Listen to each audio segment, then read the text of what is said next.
На Герефордской карте мира, созданной в Англии около 1300 года, между выкрашенными в красное языками Персидского залива и Красного моря изображена гора Синай. На ее вершине пророк Моисей получает от Бога скрижали заповедями. Чуть ниже изображена группа мужчин. Они стоят на коленях перед колонной или перед высоким алтарем, на котором установлен идол. Это непокорные израильтяне, которые, пока Моисей говорил с Господом, возроптали и создали себе истукана – золотого тельца. Рядом с ними красным подписано «Иудеи». В средние века этим латинским словом скорее обозначали не древних израильтян, избранный Богом народ, а именно современных евреев, иноверцев и врагов Христа. В отличие от бесчисленных изображений еврейского идолопоклонства, здесь истукан странным образом выглядит не как парнокопытный телец, а как обезьяна и напоминает не статую, а живого зверя. Рядом с ним написано тоже латинскими буквами «Маху», сокращенное от Махун или Махомет. Иначе говоря, древние израильтяне поклонялись идолу Магомета. Герефордская карта была создана вскоре после того, как в 1290 году все еврейские общины Англии оказались изгнаны с острова. Историк Дебора Стрикланд предполагает, что критика древнего израильского идолопоклонства была направлена против современных, уже покинувших остров иудеев. Но почему их телец носит имя мусульманского пророка? Начиная с эпохи крестовых походов, отношение христиан к иудеям, сынам Израиля, нередко зависело от их отношений с мусульманами, сынами Измаила.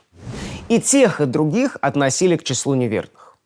Конечно, иудеи в средневековой Европе были крошечным меньшинством, зависевшим от христианского большинства, церковных и светских властей, тех королевств, в которых они проживали. А огромный исламский мир был могучим соседом и внешним противником Запада. За исключением контактных и часто конфликтных зон в Испании и Южной Италии, своего мусульманского населения в католических землях практически не было. Тем не менее, в представлениях многих христиан иудеи и мусульмане оказывались слугами одного господина – дьявола. Они вместе злоумышляли против церкви, и внутренний враг, как считалось, мог проложить путь врагу внешним. Во время первого крестового похода мобилизация европейского рыцарства против магометан, которые тогда владели Святой Землей, привела к беспрецедентному всплеску насилию по отношению к иудеям, жившим в христианских землях. Рабби Шломо бар Шимон из Майнца около 1140 года составил хронику, в которой описал погромы, обрушившиеся на еврейские общины Рейнской области в 1096 году. По его словам, крестоносцы, вознамерившиеся освободить Иерусалим от власти измаильтян, по пути в Святую Землю обрушились на иудеев, в которых видели хулителей истинной веры и современных богоубийц. Мусульмане были строгими монотеистами и обвиняли христиан в том, что те со своими построениями о Троице и культом святых давно отошли от единобожия. Ислам запрещал изображение Аллаха, отвергал почитание образов, а в некоторых из мусульманских культур вовсе не создавали антропоморфных изображений. Тем не менее, на средневековом Западе было распространено убеждение, что мусульмане на самом деле язычники, идолопоклонники. Тем самым их ставили в один ряд с язычниками-римлянами, которые распяли Христа и убивали раннехристианских мучеников, со всеми языческими народами, филистимлянами, аммонитянами, моавитянами, которые в Ветхом Завете противостояли избранному народу Израиля, а также самими евреями, которых ветхозаветные пророки регулярно обличали за неверность своему Богу и отпадение в идолопоклонство. Мол, язычники по указке иудеев некогда убили Христа, но крестоносцы, отправившись в Святую Землю, им отомстили, сокрушив там другое язычество. Со времен Первого крестового похода на Западе нередко утверждали, что сарацины почитают троицу божеств – Магомета, Аполлона и некого Тарвагана или Тармагана. Главным из них был Магомет, который в воображении части крестоносцев превратился из пророка в божество. В знаменитой песне о Роланде, которая была записана около 1100 года, сарацины шли в бой под штандартом с изображением своей демонической троицы. Цитата. «Могучий мир и храбростью известен. Несут пред ним Харук с драконом в сечу. И стяги Тарвагана с Магометом. и Аполленово изображение. Вокруг него горцуют хананеи, их голоса разносятся далече.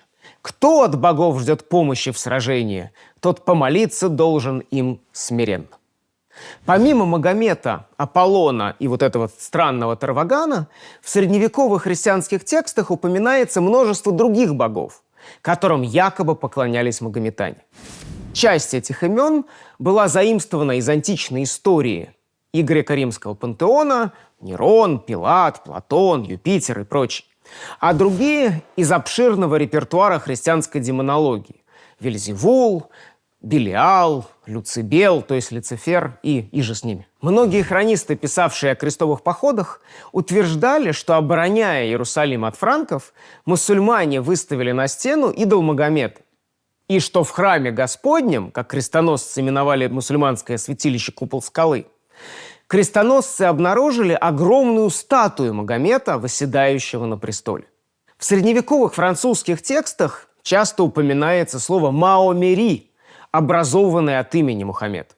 Так могли называть не только мечети, но и другие нехристианские храмы.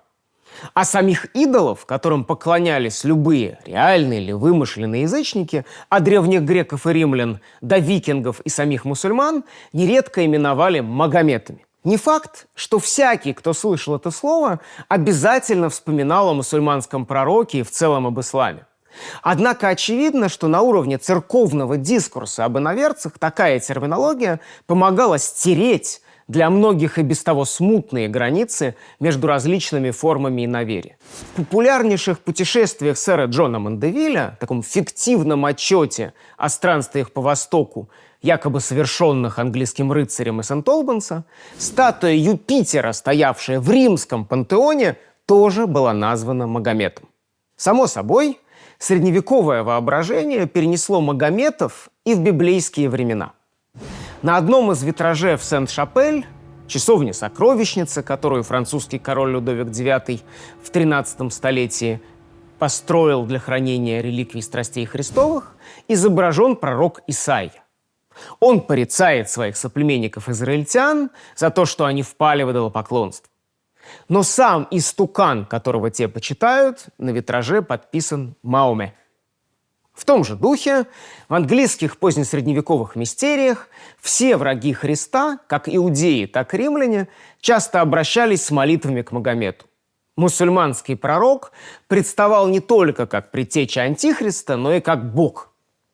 К примеру, в мистериях из цикла Таунли, которые были написаны в конце XIV века, фараон, не желавший отпускать израильтян из Египта, царь Ирод Великий, Понтий Пилат и воины, по его приказанию истязавшие Христа, постоянно клялись именем Магомета и прославляли его могущество. В средневековом воображении разные формы многобожия и иноверия легко накладывались друг на друга. Потому на некоторых изображениях страстей, созданных с XII века, мучители и палачи Христа предстают с коричневой, почти черной или неестественно фиолетовой кожей. Темные лица, конечно, говорили о черноте их душ, их внутренней злобе и соотносили их с демонами, которых тоже, как правило, представляли темными и часто именовали эфиопами. Однако, помимо этого, такой цвет кожи соотносил древних врагов Христа с тогдашними врагами христианства, с сарацинами, как на Западе привыкли именовать мусульманские народы Ближнего Востока и Северной Африки. Более того, это слово порой неожиданно появлялось в переложениях библейской истории. В средние века на Западе был популярен формат Библии в иллюстрациях. Не текст с миниатюрами, а миниатюры с краткими подписями. Один из таких манускриптов был создан в Англии в 1320-30-х годах. Взглянем, к примеру, на сцену, где фарисеи решили устроить Иисусу ловушку и отправили к нему учеников своих с иродианами. Это слово означало сторонников Ирода Великого и его дома. Те задали ему политически опасный вопрос. Как тебе кажется, позволительно ли давать подать кесарю или нет? На что он, видя лукавство их, сказал: «Что искушаете меня, лицемеры? Покажите мне монету, которую платится подать». Они принесли ему динарий. И говорит им: «Чье это изображение и надпись?» Говорят ему: «Кесаревы». Тогда говорит им: «Итак отдавайте кесарево кесарю, а Божие Богу». В этой рукописи авторы коварного вопроса о лояльности Римской империи были подписаны не иродиане, а сарацины. На миниатюре перед Христом стоят 3 человека. У первых 2 толстые, как у африканцев, губы, вздернутые носы с большими ноздрями, а на головах белые повязки-тюрбаны. А лица их почти синего неестественного цвета. Чтобы демонизировать фарисеев, их отождествляют с сарацинами. Чтобы демонизировать сарацин, их отождествляют с фарисеями. И все они приобретают цвет лица, который сразу противопоставляет их Христу и его ученикам, которые тут светлолики. В средние века представления об иноверцах часто строятся как плотная сеть, в которой римляне взывают к Магомету, мусульмане к Юпитеру, иудеев представляют в облике мусульман, а мусульман объявляют идолопоклонниками, как римляне. С вами был Михаил Майзельс. Это программа «Бог в деталях». Наше следующее расследование выйдет через неделю. Подписывайтесь на наш канал «Идеи без границ».